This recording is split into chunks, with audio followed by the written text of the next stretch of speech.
question is from GATE 2015 Mechanical Engineering paper set 1, question number 25.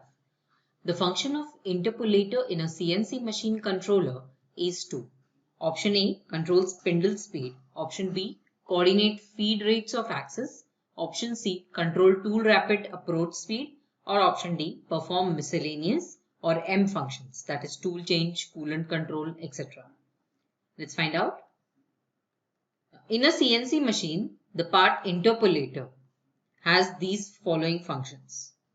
First one, it has to compute individual axis velocities which will drive the tool along the programmed path and at a specified feed rate. Another function of interpolator is to generate intermediate coordinate positions along this programmed path. So first thing, it computes the individual axis velocities so that the tool can follow a programmed path and at specified feed rates.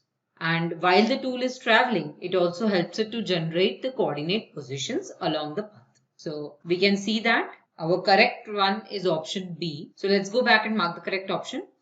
Our correct option has to be option B, which is in accordance with the explanation given. So a function of interpolator in a CNC machine controller is to coordinate feed rates of axis. To learn more about CNC machines and interpolation, you can refer to the NPTEL video lecture 37, CNC machines and interpolation, from the course Automation in Manufacturing. The course is by Dr. Shri Krishna N. Joshi.